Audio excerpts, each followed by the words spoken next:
ಇದು the voice of Madiga news channel. ನಿಮ್ಮಿಂದ ನಿಮಗಾಗಿ ನಿಮಗೋಸ್ಕರ. ಯಾವ್ಯಾವ ಸಮುದಾಯಗಳಿಗೆ ಏನಂತ ಯಾವ ತರದ ಮೀಸಲಾತಿ ಇದೆ, ಒಟ್ಟು 56%ಗಳಲ್ಲಿ ಯಾರ್ಯಾರಿಗೆ ಎಷ್ಟು ಮೀಸಲಾತಿ ಇದೆ, SC/ST ಗಳದ್ದು ಸ್ಟೇಟಸ್ ಏನು, ಇವ್ರದ್ದೇನು, ಮತ್ತೆ ಇಲ್ಲಿ ಏನಾದರೂ ಧರ್ಮಾಧಾರಿತ ಮೀಸಲಾತಿ ಇದೆಯಾ ಇಲ್ವಾ, ಮತ್ತೆ ಅದನ್ನ ಹೆಂಗ್ ಕೊಡ್ಲಾಯ್ತು. ಮಂಡಲ್ ಕಮಿಷನ್ 27% ಮಂಡಲ್ ಕಮಿಷನ್ ಆಧಾರದ ಮೇಲೆ ಇಂದಿರಾ ಸಾಹ್ನಿ ತೀರ್ಪಿನಲ್ಲಿ 27% ಮಾತ್ರ ಬಳಸ್ಕೊಳ್ಳಿ ನೀವು ದೇಶಾದ್ಯಂತ ಹಿಂದುಳಿದವರು ಅಂತಂದೇಳಿ ಅದು 27% ಕೊಟ್ಟ ಮೇಲೆ ಅಷ್ಟೇ ಕೊಟ್ಟ ಮೇಲೆ ಇಲ್ಲಿ 32% ಕರ್ನಾಟಕದಲ್ಲಿ ಹೆಂಗಾಯ್ತು, ಅದಕ್ಕೆ ಯಾರು ಕಾರಣಕರ್ತರಾದ್ರು, ಯಾವ ಸರ್ಕಾರದಲ್ಲಾಯ್ತು, ಇವೆಲ್ಲ ಮ್ಯಾಂಡೇಟರಿ ಯಾವುದು. ಈಗ ಮ್ಯಾಂಡೇಟರಿ ರಿಸರ್ವೇಶನ್ ಕೊಡಲೇಬೇಕಾದಂತ ಮೀಸಲಾತಿ ಅಥವಾ ಹೆಚ್ಚಳ ಮಾಡಲೇಬೇಕಾದಂತ ಮೀಸಲಾತಿ ಯಾವುದು? ಆರ್ಟಿಕಲ್ 330 ಮತ್ತೆ 332 ನೀವು ಓಪನ್ ಮಾಡಿ ನೋಡಿ. 330 SC, 332 ST ಈ ತರದ ಪೊಲಿಟಿಕಲ್ ರಿಸರ್ವೇಶನ್ ಇದೆಯಲ್ಲ, ಪ್ರತಿ 10 ವರ್ಷಕ್ಕೊಮ್ಮೆ ಅದು ರಿವೈವ್ ಆಗಬೇಕು. ನಮಗೆ ಮೀಸಲಾತಿ ಹೆಂಗ್ ಬಂತು, ಅದರ ಮೂಲ ಪರಿಕಲ್ಪನೆಗಳು ಹೆಂಗೆ. ಮ್ಯಾಂಡೇಟರಿ ಅಂತಂದ್ರೆ ಕಡ್ಡಾಯವಾಗಿ ಕೊಡಲೇಬೇಕಾದ ಮತ್ತೆ ಹೆಚ್ಚಿಸಲೇಬೇಕಾದ, ಏನಂತ ಹೇಳ್ತಾರೆ, ಇನ್ ಪ್ರಪೋರ್ಷನ್ ಟು ದ ಪಾಪ್ಯುಲೇಷನ್, ಜನಸಂಖ್ಯೆಗೆ ಅನುಗುಣವಾಗಿ. ಇನ್ನು ಪ್ರಪೋರ್ಷನ್ ಟು ದ ಪಾಪ್ಯುಲೇಷನ್ ಅಂತಂದೇಳಿ SC/ST ಮೀಸಲಾತಿಗಳು ಕೊಡೋ ವಿಷಯದಲ್ಲೇ ಕಡ್ಡಾಯವಾಗಿ ಹೇಳಲಾಗಿರುವಂಥದ್ದು. ಗಳ ಹಿತಕಾಯ ನಿಟ್ಟಿನಲ್ಲಿ ಮತ್ತೆ ಇನ್ ಪ್ರಪೋರ್ಷನ್ ಟು ದ ಪಾಪ್ಯುಲೇಷನ್ ಅನ್ನೋ ಕಾನ್ಸೆಪ್ಟ್ ಅಲ್ಲಿ ಮೀಸಲಾತಿ, educational and employment, political reservation ಈಗ ಆಲ್ರೆಡಿ ಇದೆ, ಎನ್ಹಾನ್ಸ್ ಆಗಿದೆ. Educational and employment primary reservation ಅಲ್ವಾ ಇದು? ತುಂಬಾ ಅತ್ಯಂತ ತುರ್ತಾದ, ಅತ್ಯಂತ ಬಡವರಿಗೆ, ಜನಸಾಮಾನ್ಯರಿಗೆ ಕೊಡಬೇಕಾದ ರಿಸರ್ವೇಶನ್. SC/ST ಮೀಸಲಾತಿನ ನಾವು ಪ್ರೊಟೆಕ್ಟ್ ಮಾಡ್ತೀವಿ. ಏನು ಎನ್ಹಾನ್ಸ್ ಮಾಡಲಾಗಿದೆ 2022 ಕಾಯ್ದೆ ಪ್ರಕಾರ ಎನ್ಹಾನ್ಸ್ ಮಾಡಲಾಗಿದೆ. 15ರಿಂದ 17ಕ್ಕೆ ಮತ್ತೆ 3ರಿಂದ 7ಕ್ಕೆ ಎನ್ಹಾನ್ಸ್ ಮಾಡಲಾಗಿದೆ. ಅದನ್ನ ಕಾಪಾಡ್ಕೊಂತೀವಿ ಸ್ವಾಮಿ ಅಂತಂದು ಹೇಳಿ ಹೈಕೋರ್ಟ್ಗೆ ಹೇಳ್ಬೋದಾಯ್ತು ಈ ಸರ್ಕಾರ. ಅವಾಗ ಕೋರ್ಟ್ ಏನ್ ಮಾಡೋದು, ರಿವೈವ್ ಮಾಡೋದು, ಹೌದಾ ನೀವು ಎಲ್ಲಾದ್ರೂ OBC-ಗಳೆಲ್ಲಾದ್ರೂ ಕಡಿಮೆ ಮಾಡ್ಕೊಂಡ್ರಿ, SC/ST-ಗಳೆಲ್ಲಾದ್ರೂ ಕಡಿಮೆ ಮಾಡ್ಕೊಂಡ್ರಿ, ಸದ್ಯಕ್ಕೆ 50% ಕ್ಯಾಪ್ ದಾಟಬಾರ್ದು. ST ಸಮುದಾಯದ ಸತೀಶ್ ಜಾರಕಿಹೊಳಿ ಸಾಹೇಬ್ರಿದ್ದಾರೆ, ಅವರು ಬಹುಶಃ CM ಅಥವಾ ಸಿದ್ದರಾಮಯ್ಯ ಬಿಟ್ಬಿಟ್ರೆ ಅವರೇ ಕುತ್ಕೊಂತಾರೆ ಚೇರ್ ಮೇಲೆ ಅನ್ನೋ ತರದ ಪರಿಸ್ಥಿತಿ ಇದೆ. ಇವರೆಲ್ಲ ಇದ್ದು ಕೂಡ ST ಮೀಸಲಾತಿನ 7% ಮೀಸಲಾತಿನ ಉಳಿಸ್ಕೊಳಕ್ಕಾಗದೆ, ಇವರು 17% ಮೀಸಲಾತಿನ ಇವ್ರ ಕೈಲಿ ಉಳಿಸ್ಕೊಳಕ್ಕಾಗದೆ, ಇವ್ರು ಕಳಕಳ ಕಡಿಯಿದ್ದಾರೆ ಅಂತಂದ್ರೆ, ಅದನ್ನ ಇವರು ಮೀಸಲಾತಿ, ಮ್ಯಾಂಡೇಟರಿ ಮೀಸಲಾತಿನ ಕಳೆಯೋದಕ್ಕೆ ಈ ಸರ್ಕಾರ ಹೊರಟಿದೆ ಅಂತಂದ್ರೆ. ಎಲ್ರಿಗೂ ನಮಸ್ಕಾರ. ನಾವು ಒಡಿಶಾ ಸರ್ಕಾರಕ್ಕೆ ಒಂದು ಧನ್ಯವಾದಗಳು ಹೇಳ್ಬಿಡೋಣ. ಒಡಿಶಾ ಸರ್ಕಾರಕ್ಕೆ ನಿನ್ನೆ ಅಷ್ಟೇ ಒಡಿಶಾ ಸರ್ಕಾರದ ಮೋಹನ್ ಚರಣ್ ಮಾಜಿ ಅವರ ಅಧ್ಯಕ್ಷತೆಯಲ್ಲಿ ನಿನ್ನೆ ಒಂದು ಕ್ಯಾಬಿನೆಟ್ ಮೀಟಿಂಗ್ ನಡೆದಿದೆ. ಕ್ಯಾಬಿನೆಟ್ ಮೀಟಿಂಗ್ ಅಲ್ಲಿ ಒಂದು ಸಾಮಾಜಿಕ ನ್ಯಾಯದ, ನಾನು ನಿನ್ನೆ ಡಿಸ್ಟ್ರಿಬ್ಯೂಟಿವ್ ಜಸ್ಟಿಸ್ ಅಂತ ಏನು ಕರಿತಾ ಇದ್ದೆ, ಆ ಒಂದು ಡಿಸ್ಟ್ರಿಬ್ಯೂಟಿವ್ ಜಸ್ಟಿಸ್ನ ಪ್ರಕಾರ ಬಹಳ ಒಂದು ಐತಿಹಾಸಿಕ ತೀರ್ಮಾನ ತಗೊಂಡಿದೆ ಅಲ್ಲಿನ ಸರ್ಕಾರ. ಯಾವುದು ಒಡಿಶಾ ಸರ್ಕಾರ ಅಂದ್ರೆ, ಮೀಸಲಾತಿ ಪ್ರಮಾಣದಲ್ಲಿ SC/STಯ ಮೀಸಲಾತಿ ಪ್ರಮಾಣ, SC/ST, SC/BC 3 ವರ್ಗಗಳ ಮೀಸಲಾತಿ ಪ್ರಮಾಣವನ್ನು ಭಾರಿ ಪ್ರಮಾಣದಲ್ಲಿ ಏರಿಕೆ ಮಾಡಿ ಕ್ಯಾಬಿನೆಟ್ ಡಿಸಿಷನ್ ತಗೊಂಡಿದೆ. ಅಲ್ಲಿ ಅದು ಬಹಳ ದೊಡ್ಡ ಮಹತ್ವದ ಹೆಜ್ಜೆ. ಒಡಿಶಾದ ರಾಜ್ಯದ ರಾಜಕೀಯ, ಸಾಮಾಜಿಕ ಮತ್ತು ಅದರ ಒಂದು ಚರಿತ್ರೆಯ ನಿಟ್ಟಿನಲ್ಲಿ, ಆ ಚರಿತ್ರೆಯಲ್ಲಿ ದಾಖಲಾರ್ಹ ದಿನ ನಿನ್ನೆ, ಯಾವುದು 4ನೇ ತಾರೀಕು. ಎಷ್ಟು ಪ್ರಮಾಣ ಹೆಚ್ಚಿದ್ದಾರೆ ಅವರು ಅಂತಂದ್ರೆ, ಬಹುಶಃ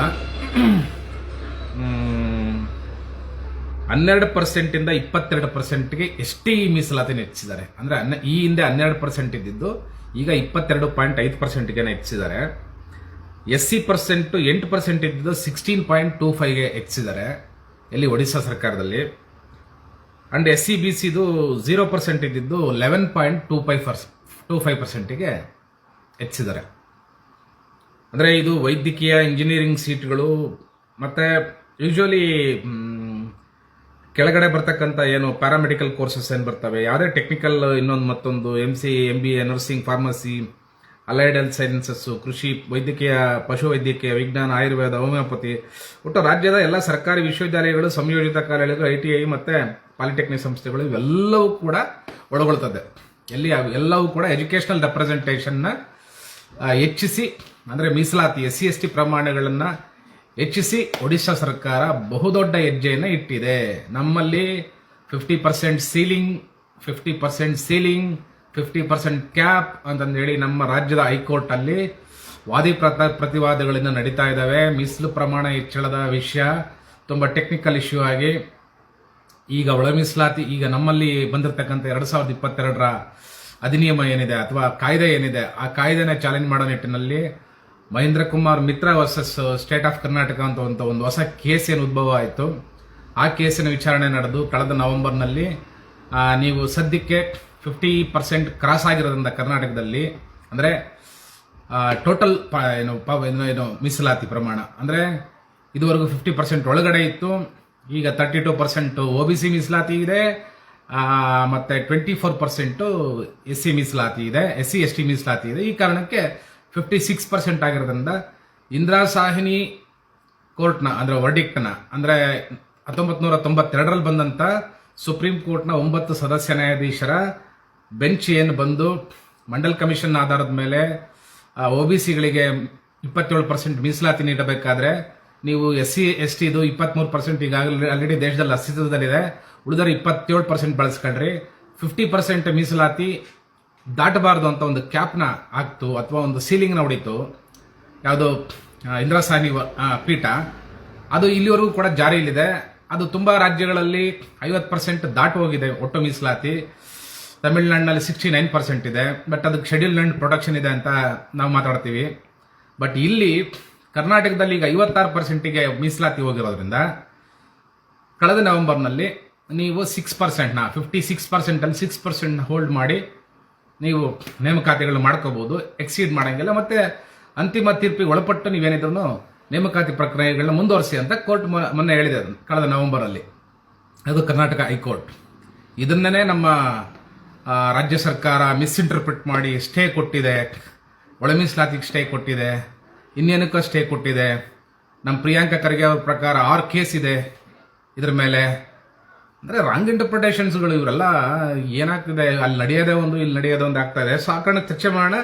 ಮೊಟ್ಟ ಮೊದಲ ಬಾರಿಗೆ ಈ ನೆನ್ನೆಯ ಬೆಳವಣಿಗೆ ಹಿನ್ನೆಲೆಯಲ್ಲಿ ನಾವು ಒಡಿಶಾ ಸರ್ಕಾರ ಅಂದ ತಕ್ಷಣ ಮತ್ತೆ ನಮಗೆ ನೆನಪಾಗಬೇಕು, 24 ವರ್ಷಗಳ ಕಾಲ ಹಿಂದೆ ಬಿಜು ಜನತಾದಳ ಅಂತ ಅವರು ಪ್ರಾದೇಶಿಕ ಪಕ್ಷ ಸರ್ಕಾರನ ರಚನೆ ಮಾಡಿತ್ತು, ಆಡಳಿತದಲ್ಲಿತ್ತು. ರೀಸೆಂಟ್ ಆಗಿ ಬಿಜು ಜನತಾದಳ ಅಧಿಕಾರ ಕಳ್ಕೊಂಡು ಬಿಜೆಪಿ ಸರ್ಕಾರದಲ್ಲಿ ಬಂದಿದೆ.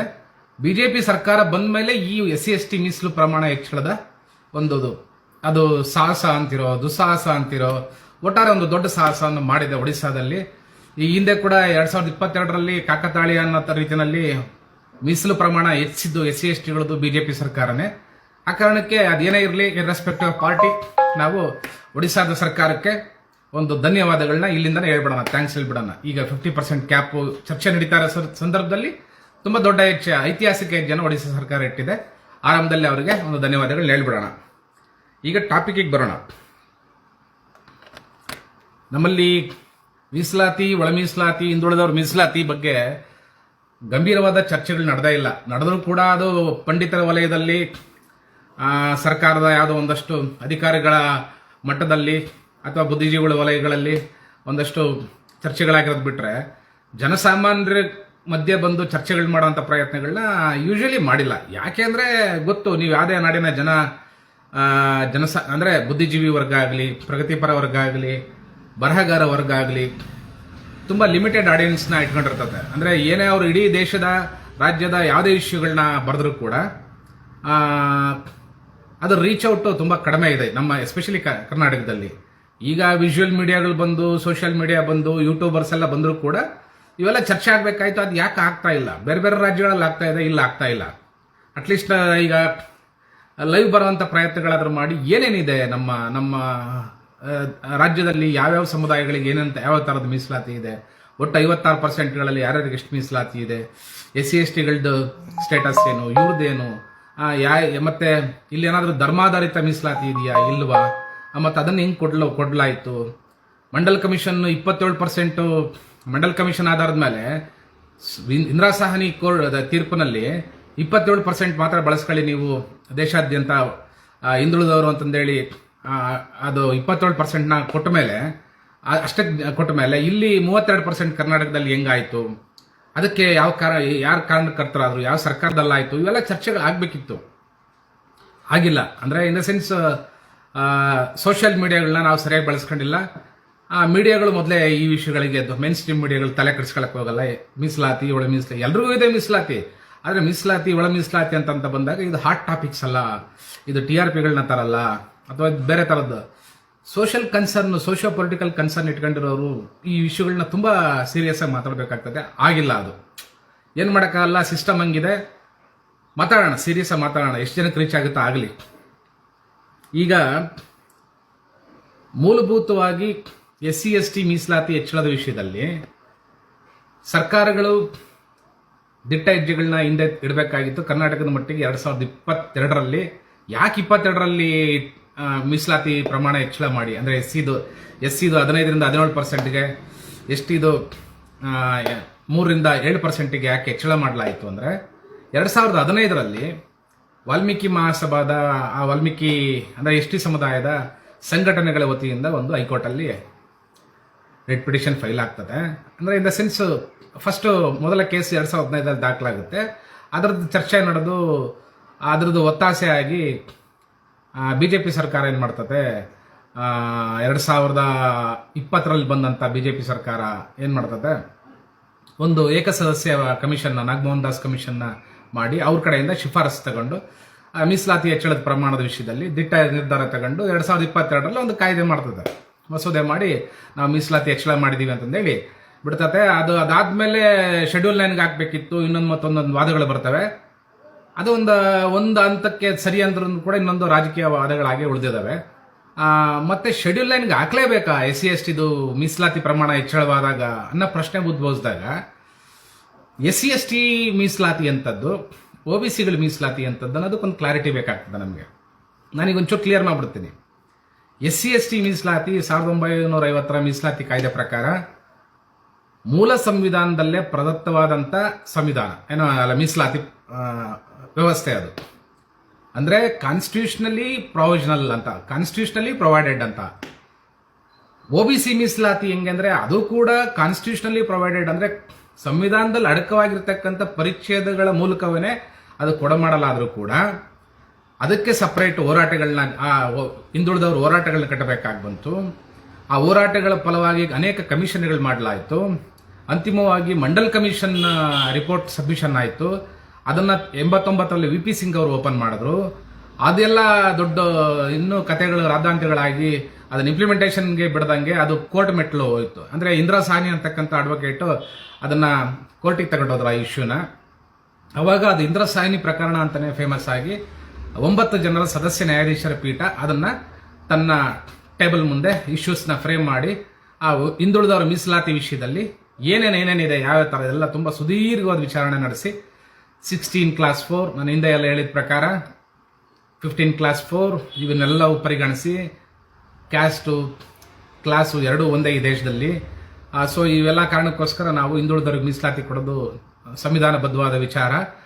ಆದರೆ ನಿಮ್ಮಲ್ಲಿ ಡಾಟಾಗಳಿಲ್ಲ. ಹಿಂದುಳಿದವರು ಮೆಡಲ್ ಕಮಿಷನ್ ಏನ್ ಮಾಡಿರ್ತದೆ, 52% 54% ಏನೋ ಹಿಂದುಳಿದವರು ಇದ್ದಾರೆ, ಅಷ್ಟು ಮೀಸಲಾತಿ ಕೊಡಿ ಅನ್ನೋ ತರದ್ದು ಒಂದು ವಾದವನ್ನ ಮಂಡಿಸಿರ್ತದೆ ಮೆಂಡಲ್ ಕಮಿಷನ್ ರಿಪೋರ್ಟ್.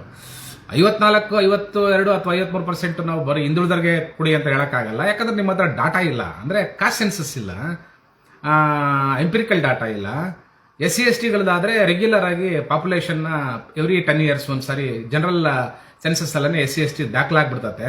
ಸೊ ನಿಮ್ದೆಲ್ಲೂ ಹಿಂದುಳಿದವ್ರದ್ದು ಬೇರೆ ಸಮುದಾಯದವ್ರದ್ದು ಯಾರ್ದು ಕೂಡ ಡಾಟಾ ಇಲ್ಲದೆ ಇರೋದ್ರಿಂದ, ಸಫಿಷಿಯಂಟ್ ಡಾಟಾ ಇಲ್ಲದೆ ಇರೋದ್ರಿಂದ ನಾವು ಸದ್ಯಕ್ಕೆ ಈಗ 27% ಕೊಡ್ತೇವೆ. ನೀವು ಉಳಿದಿದ್ದು 23% SC/STಗೆ ರಿಸರ್ವ್ ಆಗಿರ್ತದೆ. 50% ಮೀರಿದಂಗೆ ನೀವು ಮೀಸಲಾತಿನ ಬಳಸ್ಕೋಬಹುದು ಅಂತಕ್ಕಂಥದ್ದನ್ನು ಹೇಳಿ 50% ಸೀಲಿಂಗ್ ಹಾಕಿ ಕೊಡ್ತದೆ. ಅಂದ್ರೆ ಪರಿಶಿಷ್ಟ ಜಾತಿ ಪರಿಶಿಷ್ಟ ವರ್ಗಗಳ ಮೀಸಲಾತಿ ಕಾನ್ಸ್ಟಿಟ್ಯೂಷನಲಿ ಪ್ರೊವೈಡೆಡ್, ಅಂದ್ರೆ ಮೂಲ ಸಂವಿಧಾನದಲ್ಲಿ ಪ್ರದತ್ತವಾದ ಮೀಸಲಾತಿ, ಮತ್ತೆ ಹಿಂದುಳಿದವ್ರದ್ದು ಕೂಡ ಸಂವಿಧಾನದಲ್ಲಿ ಅಡಕವಾಗಿರ್ತಕ್ಕಂಥ ಪರಿಚ್ಛೇದಗಳ ಮೂಲದಿಂದಲೇ ಎದ್ದಂತ ಅದು ಸಂವಿಧಾನ ಪ್ರದತ್ತವಾದ ಮೀಸಲಾತಿ ಆಗಿದ್ರು ಕೂಡ ಒಂದು ಕಾನ್ಸ್ಟಿಟ್ಯೂಷನಲಿ ಪ್ರೊವೈಡೆಡ್, ಇನ್ನೊಂದು ಯಾವುದೋ SC/STಗಳದು, ಹಿಂದುಳಿದವ್ರದ್ದು ಒಂದು ರೀತಿನಲ್ಲಿ constitutionally provided, at the same time judicially enabled ಅಂತ ಕರಿಬೋದು ನಾವು. ಅದು ಹೋರಾಟಗಳ ಮೂಲಕ ನ್ಯಾಯಾಂಗದ ಟೇಬಲ್ಗೆ ಬಂದು, ನ್ಯಾಯಾಂಗದ ಅಂಗಳಕ್ಕೆ ಬಂದು ಅಲ್ಲಿ ಚರ್ಚಿತವಾಗಿ ಅಲ್ಲಿ ಕೊಡಮಾಡಲಾದಂಥ ಮೀಸಲಾತಿ, ಹಿಂದುಳಿದವ್ರ ಮೀಸಲಾತಿ. ಇದ್ರ ಜೊತೆಗೆ ಮ್ಯಾಂಡೇಟರಿ ಯಾವುದು, ಈಗ ಮ್ಯಾಂಡೇಟರಿ ರಿಸರ್ವೇಶನ್ ಕೊಡಲೇಬೇಕಾದಂಥ ಮೀಸಲಾತಿ ಅಥವಾ ಹೆಚ್ಚಳ ಮಾಡಲೇಬೇಕಾದಂಥ ಮೀಸಲಾತಿ ಯಾವುದು? ಆರ್ಟಿಕಲ್ 330 ಮತ್ತು 332 ನೀವು ಓಪನ್ ಮಾಡಿ ನೋಡಿ. 330 SC, 332 ST, ಈ ಥರದ ಪೊಲಿಟಿಕಲ್ ರಿಸರ್ವೇಶನ್ ಇದೆಯಲ್ಲ, ಪ್ರತಿ 10 ವರ್ಷಕ್ಕೊಮ್ಮೆ ಅದು ರಿವೈವ್ ಆಗಬೇಕು, ಅವರ ಜನಸಂಖ್ಯೆಗೆ ತಕ್ಕಂತೆ ಹೆನಾನ್ಸ್ ಆಗ್ತಾ ಹೋಗ್ಬೇಕು, ಅಂದ್ರೆ ಹೆಚ್ಚಳ ಆಗ್ತಾ ಹೋಗ್ಬೇಕು ಪ್ರಮಾಣ ಅಂತಕ್ಕಂಥದ್ದನ್ನ 330, 332 ಹೇಳ್ತದೆ. ಅದು ಮ್ಯಾಂಡೇಟರಿ ರಿಸರ್ವೇಶನ್ ಅನ್ನೋ ಥರದ್ದು. ನೀವು ಪೊಲಿಟಿಕಲಿ ಒಂದು ಸಾರಿ ಮ್ಯಾಂಡೇಟರಿ ರಿಸರ್ವೇಶನ್ ಅಂತ ಅದನ್ನು ಕರೆದ ಮೇಲೆ ಎಜುಕೇಶನಲ್ಲಿ and employment, educational reservation, employment reservation ಕೂಡ ಮ್ಯಾಂಡೇಟರಿನೇ, ಅದು ಅಂಡರ್ಸ್ಟುಡ್. ಅದು ಹಾಗಾಗಿ SC/ST ರಿಸರ್ವೇಶನ್ ಏನಿದೆ ಇದು ಮ್ಯಾಂಡೇಟರಿ. ಇದು ಇಲ್ಲಿ ನೀವು ಉಪಜಾತಿಗಳ ಡಾಟಾ ಸಿಗಲ್ಲ ಅಂದ್ರೆ ಜಾತಿಗಳ, ಪರಿಶಿಷ್ಟ ಜಾತಿಗಳ ಒಟ್ಟು ಡಾಟಾ ಸಿಗ್ತದೆ, ಪರಿಶಿಷ್ಟ ಪಂಗಡ ಡಾಟಾ ಸಿಗ್ತದೆ, ಎಷ್ಟು ಜನಸಂಖ್ಯೆ ಇದಾರೆ ಅಂತೇಳಿ ಪ್ರತಿ 10 ವರ್ಷ ಸೆನ್ಸಸ್ ಅಲ್ಲಿ, ಜನರಲ್ ಸೆನ್ಸಸ್ ಅಲ್ಲಿ ಪರಿಶಿಷ್ಟ ಜಾತಿ, ಪರಿಶಿಷ್ಟ ವರ್ಗನ ನಮೂದಿಸ್ಕೊಂಡು ಸಂಖ್ಯೆನ ಲೆಕ್ಕ ಹಾಕಲಾಗ್ತಾ ಬಂದಿದೆ. ಇದು ಭಾರತ ಸರ್ಕಾರ ಅಂದ್ರೆ ಸ್ವತಂತ್ರಗೊಂಡ ನಂತರ ಬಂದಂತ 6-7 ದಶಕಗಳು ನಡೆದಂತ ಪ್ರೊಸೆಸ್. ಹಾಗಾಗಿ 2011 ಸೆನ್ಸಸ್ ಆಧಾರದ ಮೇಲೆ ನಮ್ಮ ಕರ್ನಾಟಕದಲ್ಲಿ ನಾಗಮೋಹನ್ ದಾಸ್ ಕಮಿಟಿ ಏನ್ ಮಾಡ್ತು, 6.9% STಗಳಿದ್ದಾರೆ, SCಗಳು 17.something% ಇದ್ದಾರೆ. ಹಾಗಾಗಿ ಅವರಿಗೆ 17%, ಇವರಿಗೆ 7% ಅಂತೇಳಿ 24% ರೈಸ್ ಮಾಡಿ ಒಂದು ಕಾಯ್ದೆನ ತಂತು. ಇದಿಷ್ಟು ಮೂಲ ಸಾರಾಂಶ. ಇನ್ ದ ಸೆನ್ಸ್ ನಮಗೆ ಮೀಸಲಾತಿ ಹೆಂಗ್ ಬಂತು, ಅದರ ಮೂಲ ಪರಿಕಲ್ಪನೆಗಳು ಹೆಂಗೆ. ಮ್ಯಾಂಡೇಟರಿ ಅಂತಂದ್ರೆ ಕಡ್ಡಾಯವಾಗಿ ಕೊಡಲೇಬೇಕಾದ ಮತ್ತೆ ಹೆಚ್ಚಿಸಲೇಬೇಕಾದ, ಏನಂತ ಹೇಳ್ತಾರೆ, ಇನ್ ಪ್ರಪೋರ್ಷನ್ ಟು ದ ಪಾಪ್ಯುಲೇಷನ್, ಜನಸಂಖ್ಯೆಗೆ ಅನುಗುಣವಾಗಿ. ಇನ್ನು ಪ್ರಪೋರ್ಷನ್ ಟು ದ ಪಾಪ್ಯುಲೇಷನ್ ಅಂತಂದೇಳಿ SC/ST ಮೀಸಲಾತಿಗಳು ಕೊಡೋ ವಿಷಯದಲ್ಲೇ ಕಡ್ಡಾಯವಾಗಿ ಹೇಳಲಾಗಿರುವಂಥದ್ದು, ಮ್ಯಾಂಡೇಟರಿ ಆಗಿ OBCಗಳ ವಿಷಯದಲ್ಲಿ ಮ್ಯಾಂಡೇಟರಿ ಆಗಿ ಇನ್ನೂ ಹೇಳಿಲ್ಲ. ಅದು 16 ಕ್ಲಾಸ್ 4, 15 ಕ್ಲಾಸ್ 4 ಏನ್ ಹೇಳ್ತದೆ, ಧರ್ಮ, ಲಿಂಗ, ಜಾತಿ, ಆರ್ಟಿಕಲ್ 14 ಕೂಡ ಹೇಳ್ತದೆ ತಾರತಮ್ಯಗಳು ಮಾಡಬಾರ್ದು. ಇವೆಲ್ಲ ಕಾರಣಕ್ಕೋಸ್ಕರ ನೀವು ಮೀಸಲಾತಿನ ಕೊಡಬೇಕಾದ ಅನಿವಾರ್ಯತೆಗಳನ್ನ ಆ ಒಂದು ಆರ್ಟಿಕಲ್ಗಳು ಹೇಳಿದ್ರೆ, ನಮ್ಮ ಈ 332 ಮತ್ತೆ 332 ಇದೆಯಲ್ಲ, ಇದು ಪೊಲಿಟಿಕಲ್ ರಿಸರ್ವೇಶನ್ ಕೊಡಬೇಕಾದ್ರೆ ಇನ್ ಪ್ರಪೋರ್ಷನ್ ಟು ದ ಪಾಪ್ಯುಲೇಷನ್ ಅನ್ನೋದನ್ನ ತುಂಬಾ ಕಟ್ ಅಂಡ್ ಕ್ಲಿಯರ್ ಆಗಿ ಹೇಳ್ತದೆ. ನಾವು ಅದಕ್ಕೇನೆ ಸಂವಿಧಾನ ಯಾಕೆ ನಾವು ಅದನ್ನ ತುಂಬಾ ಇಂಟರ್ ಲಿಂಕ್ಡ್ ಆಗಿ ಒಂದೊಂದು ಆರ್ಟಿಕಲ್ಗೆ, ಒಂದೊಂದು ಕ್ಲಾಸ್ಗೆ, ಒಂದೊಂದು ಸಬ್ ಕ್ಲಾಸ್ಗೆ ಹೆಂಗೆ ನಾವು ಇಂಟರ್ಲಿಂಕ್ ಮಾಡ್ಕೊಂಡು ಓದ್ಕೋಬೇಕಾಗ್ತದೆ ಅಂದ್ರೆ, ಅದು ಅಥವಾ ಸಮಗ್ರವಾಗಿ ಒಂದು ಆಳವಾದ ವಿಶ್ಲೇಷಣೆ, ನ್ಯಾಯಿಕ ವಿಶ್ಲೇಷಣೆಗಳನ್ನ ಯಾಕೆ ಮಾಡ್ಬೇಕಾಗ್ತದೆ ಅಂದ್ರೆ, ಅಥವಾ ಕೋರ್ಟ್ಗಳು ಕೂಡ ಯಾಕೆ ಮಾಡ್ತಾ ಬಂದಿದ್ದಾರೆ ಅಂದ್ರೆ, ಎಲ್ಲ ಅಂಶಗಳು ಸಂವಿಧಾನದಲ್ಲಿ ಅಡಕವಾಗಿದ್ದಾವೆ.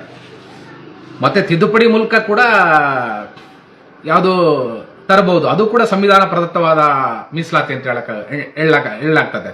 ಇದಕ್ಕೋಸ್ಕರನೇ ಅದು ನಾವೇನು ತುಂಬಾ ಬಹುಚರ್ಚಿತ ಮತ್ತೆ ವಿವಾದಾತ್ಮಕ ಅಥವಾ ತುಂಬಾ ಪ್ರಗತಿಪರರು ಮತ್ತೆ ಕಾಂಗ್ರೆಸ್ ಒಳೊಳಗೆ ವಿರೋಧಿಸುವಂಥದ್ದು, ಹೊರಗೆ ಒಪ್ಕೊಳ್ಳುವಂಥದ್ದು ಇದೆಯಲ್ಲ, ಯಾವುದು EWS, economic weaker section 10% reservation ಏನಿದೆ, ಅದು ಕಾನ್ಸ್ಟಿಟ್ಯೂಷನಲಿ ಅಮೆಂಡ್ ಆಗಿ, ಕಾನ್ಸ್ಟಿಟ್ಯೂಷನಲಿ ಪ್ರೊವೈಡೆಡ್ ಅದು ಕೂಡ. ಆ ಕಾರಣಕ್ಕೋಸ್ಕರ ಇಲ್ಲಿ SC/ST ಮೀಸಲು ಪ್ರಮಾಣ ಹೆಚ್ಚಳಕ್ಕೆ ಹೊಸ ಕಾನ್ಸ್ಟಿಟ್ಯೂಷನ್ ಅಮೆಂಡ್ಮೆಂಟ್ ಬೇಕಾಗಿಲ್ಲ. ಯಾಕಂದ್ರೆ ಮುಂಚೆನೇ ಹೇಳಿದೆ, ಇನ್ ಪ್ರಪೋರ್ಷನ್ ಟು ದ ಪಾಪ್ಯುಲೇಷನ್ ಅಂತ ಹೇಳ್ಬಿಟ್ಟಿದೆ. ಅದು ಪದೇ ಪದೇ ಅದನ್ನ ಆ ಇಶ್ಯೂನ ಟಚ್ ಮಾಡಕ್ ಸಾಧ್ಯ ಇಲ್ಲ. ಸೊ ಆ ಕಾರಣಕ್ಕೋಸ್ಕರ ಕರ್ನಾಟಕದಲ್ಲಿ ಮೀಸಲಾತಿ ಪ್ರಮಾಣ 56% ಹೆಚ್ಚಳ ಆಗಿದೆ, 56% ಬಂದಿದೆ. SC/ST 24% ಹೆಚ್ಚಳ ಆಗಿದೆ. ಇವೆಲ್ಲ ಚರ್ಚೆಗಳ ನಡುವೆ ಇದು ಒಳ ಮೀಸಲಾತಿಗೂ ಕೂಡ ತಳಕು ಹಾಕೊಂಡಿದೆ. ಒಳ ಮೀಸಲಾತಿಗೆ ಹೇಗೆ ತಳಕು ಹಾಕೊಂಡಿದೆ? ನವೆಂಬರ್ ಅಲ್ಲಿ ಯಾವಾಗ ಯಾರದು ಮಹೇಂದ್ರ ಕುಮಾರ್ ಮಿತ್ರ ವರ್ಸಸ್ ಸ್ಟೇಟ್ ಆಫ್ ಕರ್ನಾಟಕ ಪ್ರಕರಣದಲ್ಲಿ ಕರ್ನಾಟಕ ಹೈಕೋರ್ಟ್ ತನ್ನ ತೀರ್ಪು ನೀಡಬೇಕಾದ್ರೆ 50% ಕ್ಯಾಪ್ ಎಕ್ಸೀಡ್ ಆಗಿರೋದ್ರಿಂದ ನೀವು ಸದ್ಯಕ್ಕೆ ನೀವು 60% ಹೋಲ್ಡ್ ಮಾಡಿ 95%ಗೆ ನೀವು ರಿಕ್ರೂಟ್ಮೆಂಟ್ ಪ್ರೋಸೆಸ್ ಮುಂದುವರಿಸಿ, ಯಾವುದೇ ತಕರಾರಿಲ್ಲ ಅಂತ ಹೇಳಿದ್ದನ್ನ ಕರ್ನಾಟಕ ಸರ್ಕಾರ ಯಾರು ನಮ್ಮ ಸೋಕಾಲ್ಡ್ ಸಚಿವರುಗಳೇನಿದ್ದಾರೆ ಇವ್ರು ಹೇಳ್ತಾರೆ ಇಂಟ್ರಿಮ್ ಸ್ಟೇನ ಒಳ ಮೀಸಲಾತಿಗೆ ಸ್ಟೇ ಕೊಟ್ಬಿಟ್ಟಿದೆ ಅಂತೇಳಿ ನರೇಟಿವ್ ಬಿಲ್ಡ್ ಮಾಡ್ತಾರೆ. ಒಳ ಮೀಸಲಾತಿ ಸುಪ್ರೀಂ ಕೋರ್ಟ್ ಜಡ್ಜ್ಮೆಂಟ್ ಕೊಟ್ಟ ಮೇಲೆ ಸುಪ್ರೀಂ ಕೋರ್ಟ್ ಜಡ್ಜ್ಮೆಂಟ್ ಕೊಟ್ಟಿರೋದಕ್ಕೆ ಹೈಕೋರ್ಟ್ ಏನಾದರೂ ಸ್ಟೇ ಕೊಡಕ್ಕೆ ಸಾಧ್ಯನಾ? ಕಾಮನ್ ಸೆನ್ಸ್ ಅಲ್ವಾ ಇದು? 2024 ಆಗಸ್ಟ್ 1ರಂದು ಸುಪ್ರೀಂ ಕೋರ್ಟ್ ಜಡ್ಜ್ಮೆಂಟ್ ಕೊಟ್ಟು ಸಬ್ ಕ್ಲಾಸಿಫೈ ಮಾಡ್ಕೊಳ್ಳಿ, ರಾಜ್ಯಗಳಿಗೆ ಪರಮಾಧಿಕಾರ ಪ್ರದತ್ತವಾಗಿದೆ ಅಂತ ಹೇಳಿದ್ಮೇಲೆ ಹೈಕೋರ್ಟ್ ಒಳ ಮೀಸಲಾತಿ ಪ್ರೋಸೆಸ್ಗೆ ಏನಾದ್ರೂ ಸ್ಟೇ ಕೊಡೋದಕ್ಕೆ ಸಾಧ್ಯನಾ? ಇದು ಇಂಟ್ರಿಮ್ ಸ್ಟೇ ಕೊಟ್ಟಿರೋದೇನಂದ್ರೆ 50% ಎನ್ಹಾನ್ಸ್ ಆಗಿದೆ. 50% ಇಂದ 56%ಗೆ ನಿಮ್ದು ಮೀಸಲಾತಿ ಪ್ರಮಾಣ ಹೆಚ್ಚಳ ಆಗಿದೆ. ಆ ಕಾರಣಕ್ಕೋಸ್ಕರ 6% ಹೋಲ್ಡ್ ಮಾಡಿ. ಯಾರದನ್ನ ಹೋಲ್ಡ್ ಮಾಡಿ 17% ಇದ್ದ ಎಸ್ಸಿಗಳನ್ನ 15% ತನ್ನಿ, 7% ಇರೋಂತ ಮೀಸಲಾತಿನ 3% ತನ್ನಿ ಅಂತ ಹೇಳಿರ್ಬೋದು, ಹೇಳಿದೆ ಅಂತ ಅಂದ್ಕೊಳ್ಳೋಣ. ಕೋರ್ಟು ಸರ್ಕಾರ ಏನ್ ಮಾಡಬೇಕಿತ್ತು?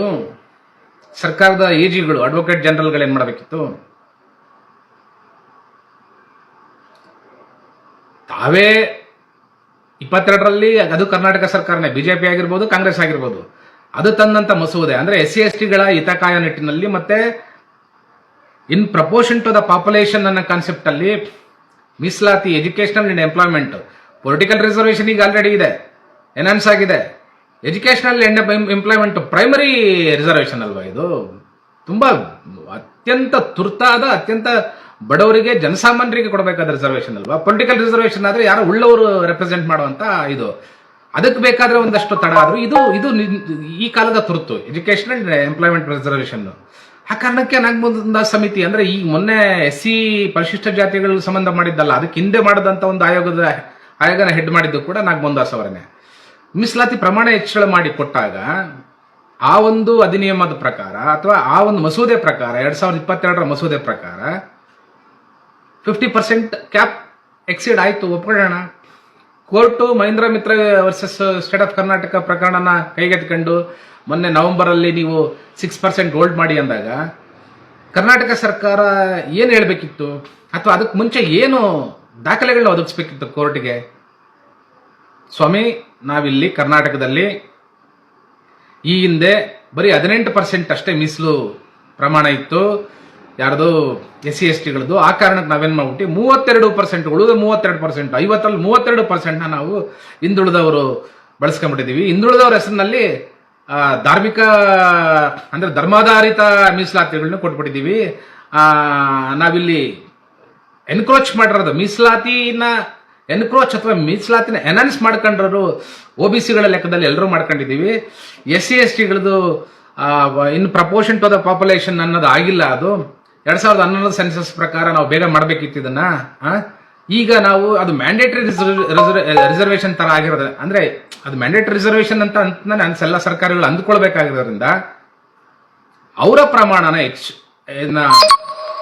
ಹೆಚ್ಚೋದಕ್ಕೆ, ಅಂದ್ರೆ ಅವರ SC/STಗಳ ಒಂದು ಮೀಸಲು ಪ್ರಮಾಣ ಹೆಚ್ಚಿಸೋದಕ್ಕೆ ನಮಗೆ ಯಾವುದೇ ಕಾನೂನುಗಳ ಅಡ್ಡಿ ಇಲ್ಲ. So at the same time ಅವ್ರದ್ದು ಹೆಚ್ಚಳ ಆಗ್ಬೇಕಾದ್ರೆ 50% ಕ್ಯಾಪ್ ಏನಾದ್ರು ಎಕ್ಸಿಡ್ ಆಯ್ತು ಅಂದ್ರೆ ನಾವೇನಾದ್ರೂ ಕಡಿಮೆ ಮಾಡ್ಕೋಬೇಕಂದ್ರೆ SC/ST ಕಡಿಮೆ ಮಾಡೋದಲ್ಲ, OBCಗಳದ್ದು ಕರೆಕ್ಷನ್ ಮಾಡಿ 32ರಿಂದ 26ಕ್ಕೆ ತರಬೇಕಾಗ್ತದೆ ಸ್ವಾಮಿ. ಹಾಗಾಗಿ ಇದನ್ನ ಗಮನಕ್ಕೆ ತರ್ತೇವೆ, ನ್ಯಾಯಾಲಯದ ಗಮನಕ್ಕೆ. ಇಲ್ಲಿ ಎಕ್ಸಿಡ್ ಆಗಿರೋದು OBC ರಿಸರ್ವೇಶನ್ ಹೊರತು SC/STದಲ್ಲ. ಕ್ಯಾಪ್ನ ಹೊಡೆದಿರೋದು OBC ಮೀಸಲಾತಿನ 32 ಪ್ರಮಾಣದಲ್ಲಿ, ಅಂದ್ರೆ 27% ಇಂದಿರಾ ಸಾಹ್ನಿ ಹೇಳಿತ್ತು. ನಾವಿಲ್ಲಿ ಹೆಂಗು ಇತ್ತಲ್ಲ ಅಂತೇಳಿ 32% ಬಳಸ್ಕೊಂಡ್ಬಿಟ್ವಿ. ಸೊ ಆ ಕಾರಣಕ್ಕೆ ಸ್ವಾಮಿ ನಾವೀಗ ಏನಾದ್ರೂ ಕರೆಕ್ಷನ್ ಹಾಕೊಂಡ್ರೆ OBC ರಿಸರ್ವೇಶನ್ ಅಲ್ಲೇ ಕರೆಕ್ಷನ್ ಹಾಕೋಬೇಕಾಗುತ್ತೆ. ನೋಡ್ತೀವಿ ನಾವು ಅದು ಯಾರ್ಯಾರಲ್ಲಿ ಕಟ್ ಆಫ್ ಮಾಡಕ್ಕಾಗುತ್ತೆ. ಈಗ ಇವರಿಗೆ ಇನ್ ಪ್ರಪೋರ್ಷನ್ ಟು ದ ಪಾಪ್ಯುಲೇಷನ್ ಮೀಸಲಾತಿ ಕೊಡಬೇಕಾದ್ರೆ ನಾವು ಸಂವಿಧಾನನ ಉಸಿರಾಡತಕ್ಕಂಥವ್ರು, ಸಾಮಾಜಿಕ ನ್ಯಾಯನ ಪ್ರತಿಪಾದಿಸ್ತಕ್ಕಂಥವ್ರು, SC/STಗಳ ಪರವಾಗಿದ್ದೀವಿ ಅಂತಂದು ಹೇಳ್ತಾ ಇರ್ತಕ್ಕಂಥವ್ರು, ಮತ್ತೆ ಈ ಜನಸಂಖ್ಯೆಗೆ ಅನುಗುಣವಾಗಿ ಆರ್ಥಿಕ ಮೀಸಲಾತಿನೂ ಕೂಡ 2014ರಲ್ಲಿ SC/ST TSP ಅಂತ ಒಂದು ಆರ್ಥಿಕ ಮೀಸಲಾತಿ ಕಾಯ್ದೆನೂ ಕೂಡ ತಂದಿರತಕ್ಕಂಥ ಅದೇ ಸರ್ಕಾರ ಈಗ ರಾಜ್ಯದಲ್ಲಿ ಇದೆ, ಅಂದ್ರೆ ಅದೇ ಕಾಂಗ್ರೆಸ್ ಸರ್ಕಾರ ಇದೆ. ಆ ಕಾರಣಕ್ಕೋಸ್ಕರ ನಾವು ಇಲ್ಲೂ ಕೂಡ ಒಂದು ದೊಡ್ಡ ಹೆಜ್ಜೆ ನೀಡ್ತೇವೆ. 2022ರಲ್ಲಿ ಅವರು ಕಾಯ್ದೆ ಮಾಡಿದ್ದಾದ್ರೆ ನಾವು ಆ ಕಾಯ್ದೆಗೆ ಇನ್ನೂ ಒಂದಷ್ಟು ಭದ್ರವಾದ ಒಂದು ಕಾನೂನು ವಿಶ್ಲೇಷಣೆಯನ್ನ ಪಡೆದುಕೊಂಡು ಆ ಕಾಯ್ದೆನ ನಾವು ಜೀವಂತವಿಡದಂತಲ್ಲ, ಆ ಕಾಯ್ದೆನ ಮುಂದುವರ್ಸ್ಕೊಂಡು ಹೋಗ್ತೀವಿ 2022 ಕಾಯ್ದೆ ಅಂತಂದು ಹೇಳಿ ಅದನ್ನ ಉಳಿಸ್ಕೊಳ್ಳೋಕ್ಕೋಸ್ಕರ, ಆ ಕಾಯ್ದೆನ ಉಳಿಸ್ಕೊಳ್ಳೋಕ್ಕೋಸ್ಕರ SCಗಳ 17% ಮೀಸಲಾತಿನ ಸಂರಕ್ಷಣೆ ಮಾಡೋಕ್ಕೋಸ್ಕರ, STಗಳ 7% ಮೀಸಲಾತಿನ ಸಂರಕ್ಷಣೆ ಮಾಡೋಕ್ಕೋಸ್ಕರ ನಾವು OBC ರಿಸರ್ವೇಶನ್ ಬೇಕಿದ್ರೆ ಸದ್ಯಕ್ಕೆ ಕರೆಕ್ಷನ್ ಹಾಕೊಳ್ತೀವಿ. ಫೈನಲ್ ಬೈಂಡಿಂಗ್ಸ್ ಏನಿದೆ, ನಿಮ್ಮ ಫೈನಲ್ ವರ್ಡಿಕ್ಟ್ ಬೈಂಡಿಂಗ್ಸ್ ಏನಿದೆ, ಆ ಬೈಂಡಿಂಗ್ಸ್ ಒಳಪಟ್ಟು ನಾವು OBCಗಳಲ್ಲಿ ಕರೆಕ್ಷನ್ ಹಾಕೊಳ್ತೀವಿ ಹೊರತು SC/STಗಳನ್ನ ನಾವು ಕರೆಕ್ಷನ್ ಹಾಕೊಂಡ್ರೆ ಆ ಸಮುದಾಯಗಳಿಗೆ ಮೊದಲೇ ಸೋಷಿಯಲಿ ಬ್ಯಾಕ್ವರ್ಡ್ ಅವರು, ನಾಟ್ ಎಕನಾಮಿಕಲ್ ಬ್ಯಾಕ್ವರ್ಡ್ನೆಸ್ ಇಂದ ಕೊಟ್ಟಿರೋಂಥ ಮೀಸಲಾತಿ ಅಲ್ಲ, ಅದು ಸೋಷಿಯಲಿ ಬ್ಯಾಕ್ವರ್ಡ್, ಸೋಷಿಯಲ್ ಬ್ಯಾಕ್ವರ್ಡ್ನೆಸ್ ಇಂದ ಕೊಟ್ಟಿರೋಂಥದ್ದು SCಗಳಿಗೆ ಮತ್ತೆ STಗಳಿಗೆ. ಮತ್ತೆ ಕಾನ್ಸ್ಟಿಟ್ಯೂಷನ್ ನಲ್ಲಿ ಪ್ರೊವೈಡೆಡ್, ಅದು 1950ರಲ್ಲೇ ಕೊಡಲಾಗಿದೆ. ಉಳಿದ OBC ಮೀಸಲಾತಿಗಳೆಲ್ಲ ಇನ್ನೂ ಜಾತಿ ಗಣತಿ ಪ್ರೋಸೆಸ್ ಈಗ 27ಕ್ಕೆ ನಡೀತಾ ಇದೆ. ಈ ಹಿಂದೆ 7 ದಶಕಗಳಲ್ಲಿ ಜಾತಿ ಗಣತಿ ಮಾಡಿ ನಾವು ರಿವೈಸ್ ಮಾಡಬೇಕಿತ್ತು, ಅಥವಾ ಕೋರ್ಟ್ಗಳ ಮುಂದೆ ತಗೊಂಡೋಗಿ ನಾವು ಹಿಂದುಳಿದವರ ಮೀಸಲಾತಿನ ಹೆಚ್ಚಿಸಿ ಅವ್ರಿಗೂ ಕೂಡ ನ್ಯಾಯದಾನ ಕೊಡಬೇಕಾಯ್ತು. ನಾವು ಆ ಒಂದು ಹೊಣೆಗಾರಿಕೆ ನಿಭಾಯಿಸಲ್ಲಿ ಎಲ್ಲ ಸರ್ಕಾರಗಳು ವಿಫಲವಾಗಿದ್ದಾವೆ. ಎಲ್ಲ ಸರ್ಕಾರಗಳಿಂದ ಸಿನ್ಸ್ ಅತಿ ಹೆಚ್ಚು ಕಾಲ 6 ದಶಕಗಳ ಕಾಲ ಇದ್ದಿದ್ದ ಕಾಂಗ್ರೆಸ್ ಸರ್ಕಾರದಿಂದ ಕಾಂಗ್ರೆಸ್ ಸರ್ಕಾರ ನ್ಯಾಚುರಲ್ ಆಗಿ ನಮ್ಮ ಸರ್ಕಾರ ಇದಾಗಿದೆ. ಈಗೇನು ಕೇಂದ್ರ ಸರ್ಕಾರ ಜಾತಿ ಗಣತಿ ಮಾಡಲಿಕ್ಕೆ ಹೊರಟಿದೆ. ಆ ಕಾರಣಕ್ಕೋಸ್ಕರ ಜಾತಿ ಗಣತಿದು ನಮಗೆ ಮಾಹಿತಿ ಸಿಕ್ಕೋದ್ಮೇಲೆ 27ರಲ್ಲಿ ನಮ್ಮ ಮಾಹಿತಿ ಸಿಕ್ಕೋದ್ಮೇಲೆ ನಾವು ಹಿಂದುಳಿದವರ ಮೀಸಲಾತಿ ಪ್ರಮಾಣ ಹೆಚ್ಚಿಸ್ಕೊಳ್ತೀವಿ. ಸದ್ಯಕ್ಕೆ ನಾವೀಗ ಕರೆಕ್ಷನ್ ಹಾಕೊಳ್ತೀವಿ. ಹಿಂದುಳಿದವರಲ್ಲಿ SC/ST ಮೀಸಲಾತಿನ ನಾವು ಪ್ರೊಟೆಕ್ಟ್ ಮಾಡ್ತೀವಿ. ಏನು ಎನ್ಹಾನ್ಸ್ ಮಾಡಲಾಗಿದೆ 2022ರ ಕಾಯ್ದೆ ಪ್ರಕಾರ ಎನ್ಹಾನ್ಸ್ ಮಾಡಲಾಗಿದೆ, 15ರಿಂದ 17ಕ್ಕೆ ಮತ್ತೆ 3ರಿಂದ 7ಕ್ಕೆ ಎನ್ಹಾನ್ಸ್ ಮಾಡಲಾಗಿದೆ. ಅದನ್ನು ಕಾಪಾಡ್ಕೊಂತೀವಿ ಸ್ವಾಮಿ ಅಂತಂದು ಹೇಳಿ ಹೈಕೋರ್ಟಿಗೆ ಹೇಳ್ಬೋದಾಯ್ತು ಈ ಸರ್ಕಾರ. ಬೇರೆಲ್ಲದನ್ನು ಹೇಳ್ತದೆ ಅಲ್ವಾ, ಜಗತ್ತಿನ ಎಲ್ಲ ವಿಷಯಗಳನ್ನ ಮಾತಾಡ್ತದೆ. ಸಂವಿಧಾನದ ಪ್ರತಿ ಅಕ್ಷರದ ಮೇಲೂ ನಮಗೆ ಒಂದು ಉತ್ತರದಾಯಿತ್ವ ಇದೆ. ಅಂದ್ರೆ ಸೆನ್ಸ್ ಅದಕ್ಕೆ ನಾವು ಅದನ್ನ ಓನ್ ಮಾಡ್ಕೊಂಡಿದ್ವಿ. ಸಂವಿಧಾನದ ಪ್ರತಿ ಆಶಯ ಅಕ್ಷರಗಳನ್ನ ನಾವು ಓನ್ ಮಾಡ್ಕೊಂಡಿದೀವಿ ಅಂತೇಳಿ ಪದೇ ಪದೇ ಭಾಷಣಗಳಲ್ಲಿ ಹೇಳ್ತದೆ ಸರ್ಕಾರ.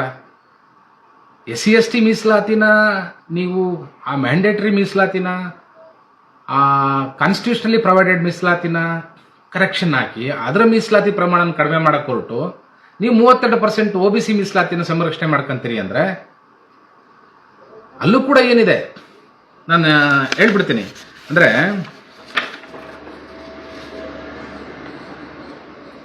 ಟೋಟಲ್ 32% OBC ಮೀಸಲಾತಿನಲ್ಲಿ ಪ್ರವರ್ಗ 1 ಅತ್ಯಂತ ಹಿಂದುಳಿದ ಮತ್ತೆ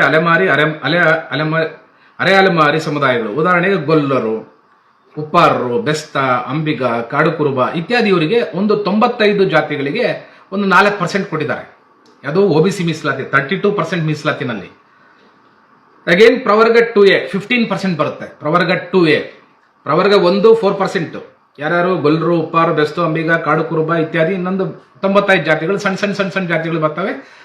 ಮೋಸ್ಟ್ ಬ್ಯಾಕ್ವರ್ಡ್ ಕ್ಲಾಸಸ್ ಅಂತೀವಿ, MBCಗಳು ಅಂತ ನಾವು ಕರಿತೀವಿ. 4% ಕೊಟ್ಟಿದ್ದಾರೆ. ಅವ್ರಿಗೂ ಇನ್ ಪ್ರಪೋರ್ಷನ್ ಟು ದ ಪಾಪ್ಯುಲೇಷನ್ ಕೊಟ್ಟಿಲ್ಲ. ಅದನ್ನ ಆ ಸಮುದಾಯದ ಜನಗಳು ದೊಡ್ಡ ಮಟ್ಟದಲ್ಲಿ ಒಂದು ಅಡ್ರೆಸ್ ಮಾಡಬೇಕಿತ್ತು, ಇಶ್ಯೂನ ಮಾಡಿಲ್ಲ ಪಾಪ ಅವರನ್ನು ಕೂಡ. ಸೊ ಆದ್ರೆ ಅವರಿಗೆ 4% ಕೊಟ್ಟು ಕೂರಿಸಲಾಗಿದೆ. ಇನ್ನು ಪ್ರವರ್ಗ 2A ನಲ್ಲಿ 15%. ಇಲ್ಲೂ ಕೂಡ ಅವರ ಜನಸಂಖ್ಯೆ ತಕ್ಕಂತೆ ಮೀಸಲಾತಿ ಇಲ್ಲ ಅನ್ನೋ ವಾದ ಇದೆ, ಒಪ್ಕೊಳ್ಳೋಣ. ಆದ್ರೆ 15% ಅಲ್ಲಿ 2A ನಲ್ಲಿ ಸಾಂಪ್ರದಾಯಿಕ ವೃತ್ತಿ ಹಿಂದುಳಿದ ವರ್ಗಗಳಂತ ಕರೀತಾರೆ. ಅಂದ್ರೆ ಕುರುಬ ಸಮುದಾಯ ಇದೆ, ಈಡಿಗೆ ಸಮುದಾಯ ಇದೆ, ವಿಶ್ವಕರ್ಮ, ಸವಿತ ಸಮಾಜ, ಕುಂಬಾರ, ಮಡಿವಾಳ ಇತ್ಯಾದಿ 102 ಜಾತಿಗಳಿದಾವೆ. ಅಲ್ಲಿ ಮೇಜರ್ ಶೇರ್ ಯಾರ್ದಿದೆ ಅಂದ್ರೆ ಕುರುಬ ಸಮುದಾಯದ್ದು ಮತ್ತೆ ಈಡಿಗ ಸಮುದಾಯದ ಅನ್ನೋದು ಎಲ್ಲರಿಗೂ ಗೊತ್ತಿರುವಂತದ್ದೇನೆ. ಸೊ ಅಲ್ಲಿ 15% ಆಯ್ತು, ಇಲ್ಲಿ 4% ಆಯ್ತು. ಪ್ರವರ್ಗ 1 4%, ಪ್ರವರ್ಗ 2A 15% ಆಯ್ತು. ಅಲ್ಲಿಗೆ 15, 4, 19 ಆಯ್ತು. ಇನ್ನು ಪ್ರವರ್ಗ 2B 4%. ಮುಸ್ಲಿಂ ಸಮುದಾಯದ ಎಲ್ಲ ಉಪಜಾತಿಗಳು, ಧರ್ಮಾಧಾರಿತ ಮೀಸಲಾತಿ ಅಂತೇಳಿ ಹಿಂದೆ ಏನೋ ಇಶ್ಯೂ ಆಯ್ತಲ್ಲ, ಬಿಜೆಪಿ ಸರ್ಕಾರ ಅದನ್ನ ರದ್ದು ಮಾಡಿಬಿಟ್ಟಿದೀವಿ ಅನ್ನೋ ತರದ್ದೊಂದು ಆದೇಶನ ಹೊರಡಿಸ್ತಲ್ಲ. ಆ 4% ರದ್ದು ಮಾಡಿ 2% ಲಿಂಗಾಯತರಿಗೆ, 2% ಒಕ್ಕಲಿಗರಿಗೆ ನಾವು ಹಂಚಿದೀವಿ ಅಂತಂದೇಳಿ ಏನೋ ಒಂಥರದ್ದೊಂದು 2D 2C ಅಂತ ಏನೋ ಮಾಡ್ತು ಅಂತ ಆ ವಿವಾದ ಆಯ್ತಲ್ಲ. ಆ ಒಂದು ಪ್ರವರ್ಗ 2B ಅಂದ್ರೆ ಅದು ಅಂದ್ರೆ ಮುಸ್ಲಿಂ ಸಮುದಾಯದ ಎಲ್ಲ ಉಪಜಾತಿಗಳು. ಅಂದ್ರೆ ನಮಗೆ ಏನಾಗ್ತದೆ, ಸುಪ್ರೀಂ ಕೋರ್ಟ್ ಒಂದು ಕಡೆ ಕನ್ವರ್ಟ್ ಆಗಿರ್ತಕ್ಕಂಥ ಕ್ರಿಶ್ಚಿಯಾನಿಟಿ ಕನ್ವರ್ಟ್ ಆಗಿರ್ತಕ್ಕಂಥ ದಲಿತರಿಗೆ ಮೀಸಲಾತಿ ಇಲ್ಲ ಅಂತ ಹೇಳ್ತದೆ. ಇಸ್ಲಾಂ ಧರ್ಮಕ್ಕೆ ಕನ್ವರ್ಟ್ ಆಗಿರ್ತಕ್ಕಂಥ ದಲಿತರಿಗೆ ಮೀಸಲಾತಿ ಇಲ್ಲ ಅಂತ ಹೇಳ್ತದೆ. ಸುಪ್ರೀಂ ಕೋರ್ಟ್ಗಳು ಆ ತರದ್ದು ತೀರ್ಪುಗಳನ್ನ ಕೊಡ್ತಾ ಇದ್ದಾವೆ. ಆ ಕಾರಣಕ್ಕೆ ಈಗ ದೇಶದಲ್ಲಿ ಅಲ್ಲೋಲ ಕಲ್ಲೋಲ ಶುರುವಾಗಿದೆ.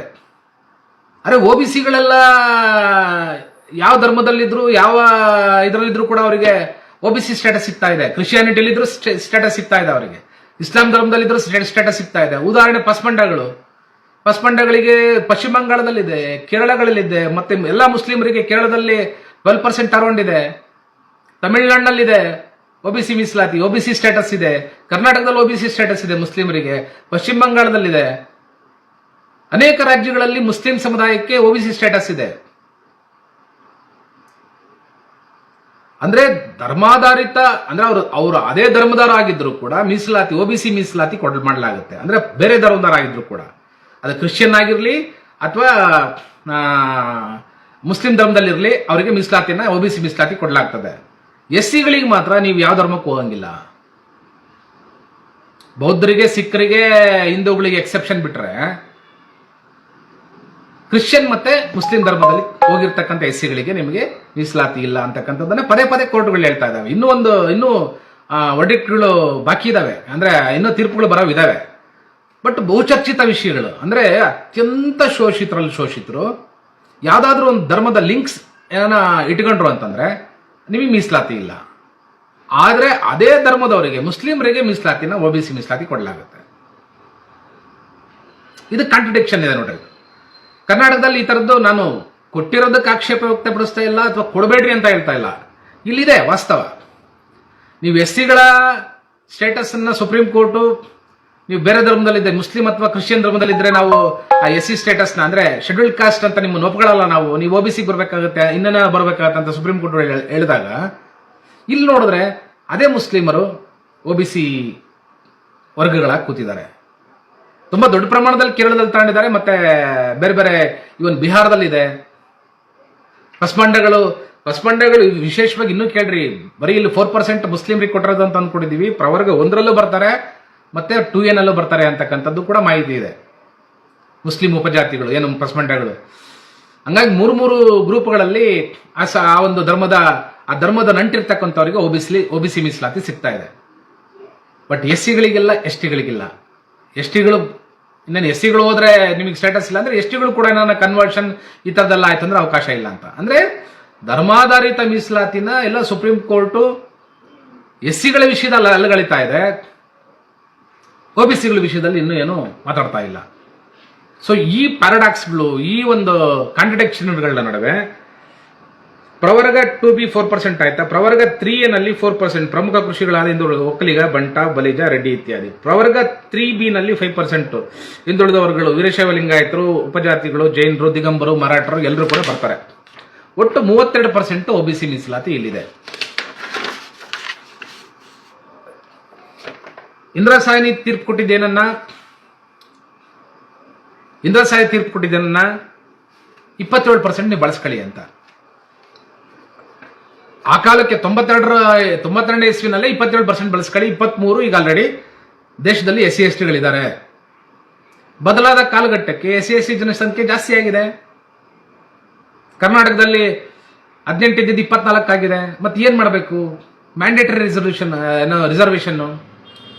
ಆರ್ಟಿಕಲ್ 330, 332 ಪ್ರಕಾರ ಪೊಲಿಟಿಕಲ್ ರಿಸರ್ವೇಶನ್ ಎನ್ಹಾನ್ಸ್ ಆಗ್ತಾನೇ ಇದೆ. ಈಗ ನೋಡ್ರಿ 15 ಕ್ಷೇತ್ರಗಳು STಗೆ ಮೀಸಲಾತಿ ಇದೆ ಕರ್ನಾಟಕದಲ್ಲಿ, 36 ಕ್ಷೇತ್ರಗಳು SCಗೆ ಮೀಸಲಾತಿ ಇದೆ. ಇನ್ ಪ್ರಪೋರ್ಷನ್ ಟು ದ ಪಾಪ್ಯುಲೇಷನ್ ಅನ್ನೋದು ಅಲ್ಲಿ ಪೊಲಿಟಿಕಲ್ ರಿಸರ್ವೇಶನ್ ಅಲ್ಲಿ ಇದೆ. ಹಾಗಾಗಿ ಅವರೆಲ್ಲ ಪೊಲಿಟಿಷಿಯನ್ಸ್ ಎಲ್ಲ ಸುಖವಾಗಿದ್ದಾರೆ, ಅವ್ರೇನು ಮತ್ತೆ ಅವ್ರದ್ದೇನು ತಕರಾರುಗಳಿಲ್ಲ.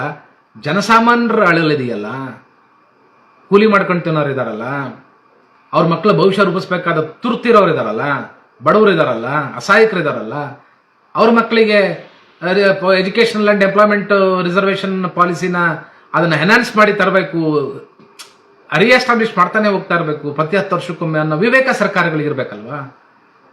ಆ ವಿವೇಕನ 2022ರಲ್ಲಿ ಬಿಜೆಪಿ ಸರ್ಕಾರ, ಇಲ್ಲಿ ಕರ್ನಾಟಕದ ಬಿಜೆಪಿ ಸರ್ಕಾರ ತೋರಿಸಿ ಆ ಒಂದು ಅಧಿನಿಯಮನ ತಂತು ಅಥವಾ ಮಸೂದೆನ ಮಾಡ್ತು ಅಂದಾಗ ಆ ಮಸೂದೆನ ಉಳಿಸ್ಕೋಬೇಕಾದ್ದು, ಕಾಪಾಡ್ಕೋಬೇಕಾದ್ದು, ಇಮ್ಯುನಿಟಿ ಕೊಡಬೇಕಾದ್ದು ಈಗಿರ್ತಕ್ಕಂಥ ಕಾಂಗ್ರೆಸ್ ಸರ್ಕಾರದ ಕರ್ತವ್ಯ ಅಲ್ವಾ.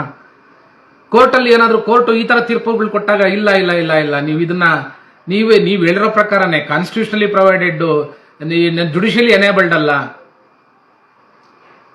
ಹಾಗಾಗಿ ನಾವು ಇನ್ ಪ್ರಪೋರ್ಷನ್ ಟು ದ ಪಾಪ್ಯುಲೇಷನ್ ಅನ್ನೋದು ಈಗ ಆಲ್ರೆಡಿ ನಾವು ಆರ್ಟಿಕಲ್ 330, 332 ಪ್ರಕಾರ ಪೊಲಿಟಿಕಲ್ ರಿಸರ್ವೇಶನ್ ಈಗ ಆಲ್ರೆಡಿ ಅಸ್ತಿತ್ವದಲ್ಲಿದೆ. ಆ ಕಾರಣಕ್ಕೋಸ್ಕರ ಎಜುಕೇಶನಲ್ ಅಂಡ್ ಎಂಪ್ಲಾಯ್ಮೆಂಟ್ ರಿಸರ್ವೇಶನ್ ನಾವು ಅದಕ್ಕೆ ಇನ್ ಪ್ರಪೋರ್ಷನ್ ಟು ದ ಪಾಪ್ಯುಲೇಷನ್ ನಾವು ಕೊಡದೆ ಹೋದ್ರೆ ನಾವು ಸಂವಿಧಾನಕ್ಕೆ ಅಪಚಾರ ಮಾಡ್ದಂಗೆ ಆಗ್ತದೆ, ಸಂವಿಧಾನದ ಮೂಲ ಆಶಯಗಳಿಗೆ ಧಕ್ಕೆ ತಂದಂಗಾಗುತ್ತೆ ಅಂತಂದೇಳಿ ಸರ್ಕಾರಗಳು ವಾದ ಹೂಡಿ ನಾವೇನಾದ್ರು ಕರೆಕ್ಷನ್ ಹಾಕೊಂಡ್ರೆ ನಾವು OBCಗಳದ್ದು ಕರೆಕ್ಷನ್ ಹಾಕೊಳ್ತೀವಿ ಅಂತ ಒಂದು ನೋಟ್ ಹಾಕ್ಬೋದಾಯ್ತು, ಒಂದು ಅಫಿಡವಿಟ್ ಹಾಕ್ಬೋದಾಯ್ತು. ಯಾರು AG ಅವರು ಅವಾಗ ಕೋರ್ಟ್ ಏನ್ ಮಾಡೋದು, ರಿವೈವ್ ಮಾಡೋದು, ಹೌದಾ ನೀವು ಎಲ್ಲಾದ್ರೂ OBCಗಳೆಲ್ಲಾದ್ರೂ ಕಡಿಮೆ ಮಾಡ್ಕೊಂಡ್ರಿ, SC ST ಕಡಿಮೆ ಮಾಡ್ಕೊಂಡ್ರಿ, ಸದ್ಯಕ್ಕೆ 50% ಕ್ಯಾಪ್ ದಾಟಬಾರ್ದು ಅಥವಾ ಸೀಲಿಂಗ್ ದಾಟಬಾರ್ದು ಅಂತೇಳಿ ಅದು ಒಂದು ತೀರ್ಪು ಕೊಟ್ಟಿರೋದು. ಅವಾಗ SCಗಳದ್ದು 7%, STಗಳದ್ದು ಅಬಾಧಿತವಾಗಿ ಉಳಿತಾ ಇತ್ತು. ಆದ್ರೆ ಈ ಕಡೆ STಗಳದ್ದು 4%, SCಗಳದ್ದು 2% ಹೋಲ್ಡ್ ಮಾಡಿ ಸಾಮಾಜಿಕ ನ್ಯಾಯದ ಅಧಿಕಾರರಾದ ಸಿದ್ದರಾಮಯ್ಯ ಸರ್ಕಾರ ದಿನ ಬೆಳಿಗ್ಗೆ ಆದ್ರೆ ಈ ದೇಶದ ಬಹುತ್ವದ ಬಗ್ಗೆ, ಈ ದೇಶದ ಶೋಷಿತರ ಬಗ್ಗೆ ಮಾತಾಡ್ತಕ್ಕಂಥ ಮಾದೇವಪ್ಪನವರಿದ್ದಾರೆ, ಸಮಾಜ ಕಲ್ಯಾಣ ಸಚಿವರು, ಪ್ರಿಯಾಂಕ್ ಖರ್ಗೆ ಸಚಿವರಿದ್ದಾರೆ, ಗ್ರಾಮೀಣಾಭಿವೃದ್ಧಿ ಸಚಿವರು, ಗೃಹ ಸಚಿವರಿದ್ದಾರೆ, ಯಾರು ನಮ್ಮ ಪರಮೇಶ್ವರ್ ಸಾಹೇಬರು, ಇನ್ನು ಆಹಾರ ಮತ್ತೆ ನಾಗರಿಕ ಸರಬರಾಜು ಖಾತೆ ಸಚಿವರು, ಈ ಸೀನಿಯರ್ ಯಾರಿದ್ದಾರು KH ಮುನಿಯಪ್ಪನವರು ಇದ್ದಾರೆ, ಮತ್ತೆ ಇಲ್ಲಿ ತಿಮ್ಮಾಪುರ ಅವರು ಇದ್ದಾರೆ, ಅಬಕಾರಿ ಸಚಿವರು. ಇದೆಲ್ಲದಕ್ಕಿಂತ ಮುಖ್ಯವಾಗಿ SC ಸಮುದಾಯದ ಸತೀಶ್ ಜಾರಕಿಹೊಳಿ ಸಾಹೇಬರಿದ್ದಾರೆ. ಅವರು ಬಹುಶಃ CM ಅಥವಾ ಸಿದ್ದರಾಮಯ್ಯ ಬಿಟ್ಬಿಟ್ರೆ ಅವರೇ ಕುತ್ಕೊಂತಾರೆ ಚೇರ್ ಮೇಲೆ ಅನ್ನೋ ತರದ ಪರಿಸ್ಥಿತಿ ಇದೆ. ಇವರೆಲ್ಲ ಇದ್ದು ಕೂಡ ST ಮೀಸಲಾತಿನ 7% ಮೀಸಲಾತಿನ ಉಳಿಸ್ಕೊಳಕ್ಕಾಗದೆ, ಇವರು 17% ಮೀಸಲಾತಿನ ಇವ್ರ ಕೈಲಿ ಉಳಿಸ್ಕೊಳಕ್ಕಾಗದೆ ಇವ್ರು ಕಳಕಳ ಕಡಿಯಿದ್ದಾರೆ ಅಂತಂದ್ರೆ ಅದನ್ನ ಇವರು ಮೀಸಲಾತಿ ಮ್ಯಾಂಡೇಟರಿ ಮೀಸಲಾತಿನ ಕಳೆಯೋದಕ್ಕೆ ಈ ಸರ್ಕಾರ ಹೊರಟಿದೆ ಅಂತಂದ್ರೆ